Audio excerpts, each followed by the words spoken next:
Hai, kembali lagi di channel aku. Video kali ini kita akan memberikan tips cara keterima beasiswa Bank Indonesia di kampus impian kalian. Khususnya bagi kampus-kampus yang sudah bermitra dengan Bank Indonesia. Kita langsung saja ke tips yang pertama.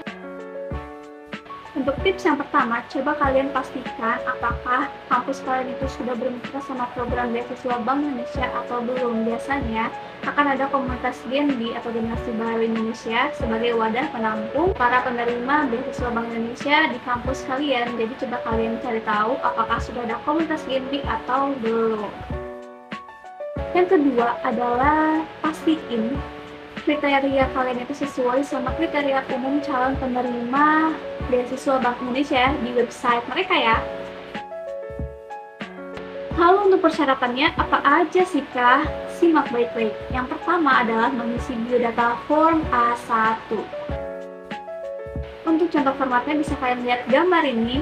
Biasanya kita juga suka melampirkan format biodatanya ya, jadi kalian gak usah khawatir soal itu.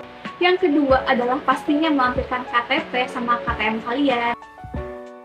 Ketiga, surat keterangan penghasilan orang tua. Yang keempat, surat pernyataan Genbi. Kelima, surat pernyataan kesediaan berkontribusi. Yang keenam, sudah pasti adalah surat rekomendasi dari salah satu pihak akademisi maupun non-akademisi. Tapi dari Firan merekomendasikan dari akademisi, khususnya dari dekan fakultas kalian ya. Tips berikutnya adalah melampirkan transkrip nilai, seenggaknya di atas 3,25. Kenapa? Biar aman-aman aja ya saat seleksi berkas nanti. Dan yang paling penting saat menjadi URD, kita harus menjaga stabilitas nilai IPK. Karena apa? Ya karena bakalan ada pengecekan nilai semester kalian. Dan amit-amit ya, misalkan nilai IPK kita turun di semester tersebut, kita itu masih di posisi aman karena nilai IPK-nya masih di atas nilai minimum. Berikutnya yang tak kalah penting adalah motivation letter. Ini penting banget, jadi kalian harus membuatnya dengan sebaik mungkin. Dan tips cara membuat motivation letter mungkin Firan akan memberikan di video berikutnya ya.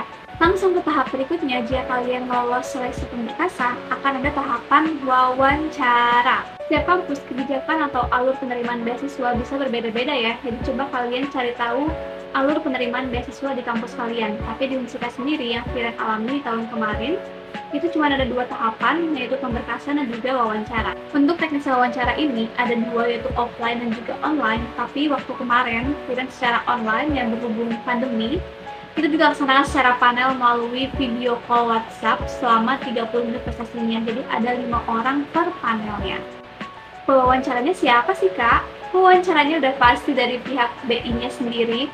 Di situ tuh waktu kemarin Sabtu video call, dari pihak BI-nya tuh yang ngomong alias pewawancaranya cuma sendiri, tapi di sampingnya itu ada banyak kan guys. Nggak tahu, mungkin sekitar 3 atau 5 orang, tapi waktu pihak BI-nya bertanya, pasti selalu berdiskusi sama orang yang di sampingnya gitu, buat menanyai atau mengkonfirmasi jawaban-jawaban yang kita berikan. Jadi saat kalian memasuki tahap wawancara, pastikan jawabannya selalu konsisten, percaya diri, tidak melebih-lebihkan, dan juga jujur. Itu penting banget. Oke, sebelum penasaran pertanyaannya apa aja, jadi yang pertama Firan diajuin untuk memperkenalkan diri sendiri termasuk kelebihan dan juga kekurangan diri kalian. Sekali lagi Firan ingatkan untuk selalu menjawab secara konsisten karena dari pihak BI akan mempertanyakan kembali apa jawaban yang sudah kalian ucapkan. Yang kedua adalah apa yang kalian ketahui tentang Bank Indonesia atau kebank sentralan. Pertanyaan itu harus kalian persiapkan baik-baik dan kalian bisa membacanya dahulu atau meresearchnya dulu di website Bank Indonesia ya. Pertanyaan berikutnya mengenai Genbi atau Generasi Baru Indonesia udah jelas ya, karena setiap jadi penerima atau URD kita bakal masuk komunitas yang namanya Genbi. Jadi coba kalian cari tahu komunitas Genbi di kampus kalian termasuk Genbi secara umumnya gitu. Pertanyaan berikutnya ini membahas cerita pengalaman kalian mengikuti kegiatan organisasi, kepanitiaan, kontribusi sosial, ataupun prestasi yang sudah kalian miliki. Kemudian, kita akan ditanya mengapa kami harus memilih kamu sebagai URD. Jadi coba kalian pastikan punya jawaban yang tepat untuk menjawab pertanyaan tersebut.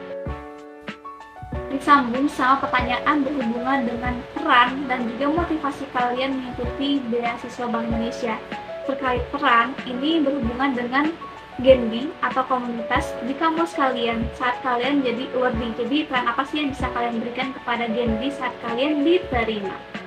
Sejauh ini jika kita sudah seleksi berkas, wawancara, sekarang kita tinggal menunggu pengumuman. Semoga beruntung kalian para pencari beasiswa. Demikian tips dari Firen, semoga bermanfaat. Sampai jumpa lagi di video Firen berikutnya. Sampai jumpa!